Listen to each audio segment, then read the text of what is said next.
इश्क और सजा। जब मोहब्बत सरहदें लांघ गईं, कभी कभी इंसान अपने सपनों के पीछे भागते भागते तकदीर से टकरा जाता है। आरिफ का सपना बस एक नौकरी था, लेकिन उसे मिल गया इश्क, जो मौत से भी भारी था।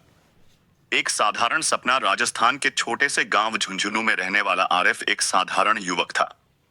उसके पिता एक मामूली किसान थे और मां गृहिणी। आरिफ की दो बहनें थीं जिनकी अभी तक शादी नहीं हुई थीं और परिवार की माली हालत ठीक नहीं थी। लेकिन आरिफ के सपने बड़े थे।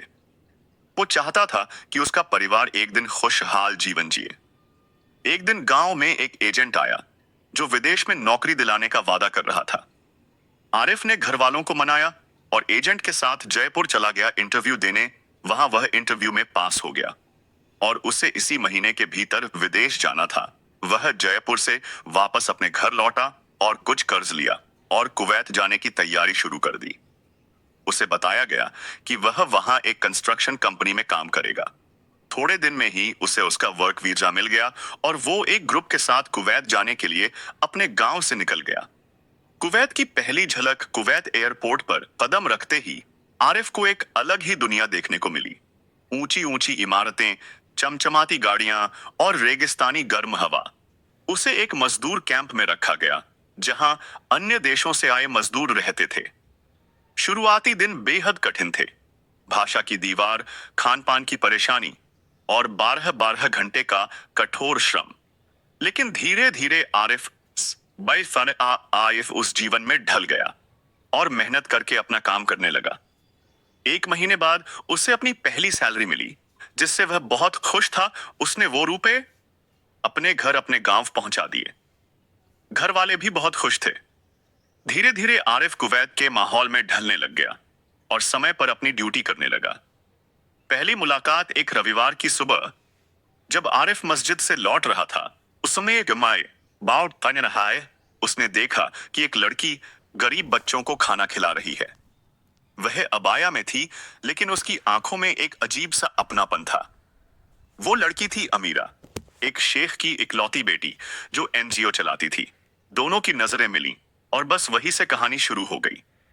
पहले पहल आरिफ ने दूरी बनाई, लेकिन अमीरा ने उसकी मेहनत और इंसानियत को पहचाना।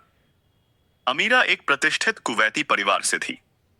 उसके पिता कुवैत के जाने माने शेख थे और उनके भाइयों की बड़ी बड़ी कंपनियां थीं। उसके परिवार में अंतर्राष्ट्रीय विवाह को बुरा माना जाता था, खासकर एक प्रवासी मजदूर से। मोहब्बत की पहली सीढ़ी।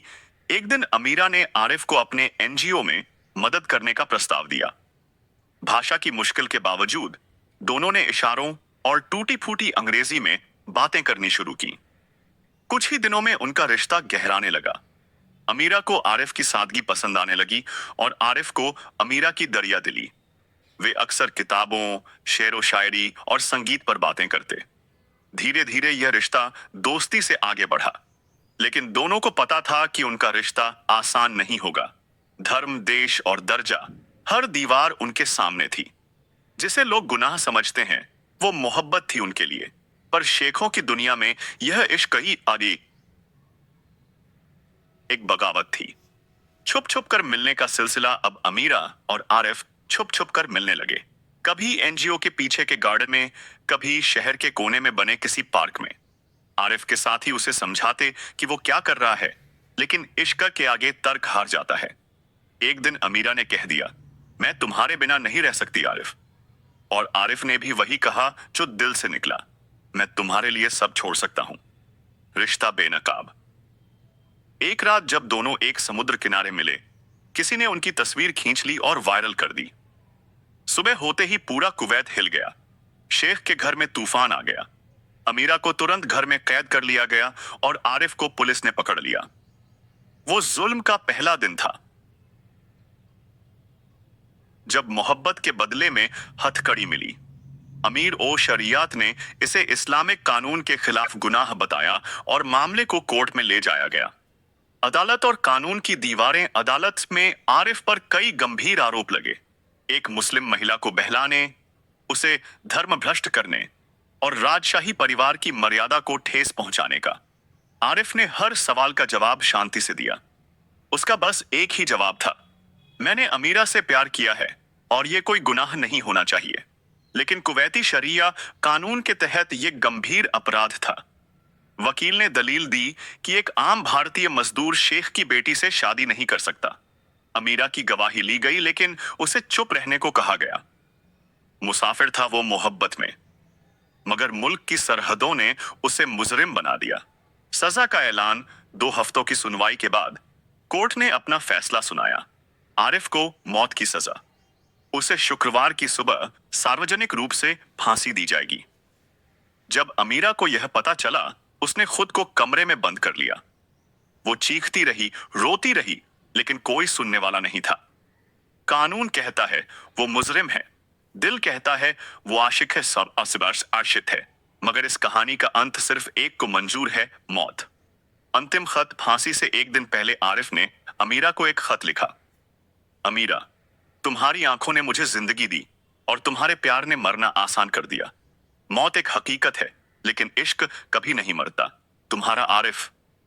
अमीरा, मेरा इश्क तेरे लिए था, मौत भी तेरे नाम। उस रोज सूरज तो निकला, मगर आरिफ की रोशनी चली गई।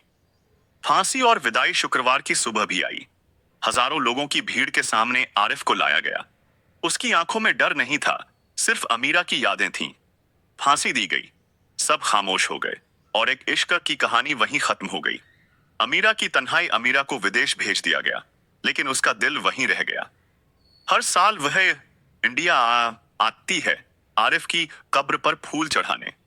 वो आज कहती है, आरिफ मरा नहीं, वो मेरी रूह में जिंदा है। ये कहानी मोहब्बत की है, जो सरहदों, धर्मों और समाज की दीवारों को चीरने की हिम्मत रखती है। आरिफ और अमीरा जैसे लोग भले ही मिटा दिए जाएं, लेकिन उनका इश्क, उनकी कहानी बेद्स अमर रहती है। कुछ मोहब्बतें जिंदा नहीं रहती, मगर वो कभी मरती भी नहीं। आरिफ और अमीरा की दास्तान कब्र से भी ज्यादा जिंदा है। यदि आपको यह कहानी पसंद आई है, तो मेरे चैनल को सब्सक्राइब करें और कमेंट में बताएं कि कहानी आपको कैसी लगी, और लाइक और शेयर करना न भूलें। मिलते हैं एक नई कहानी के साथ।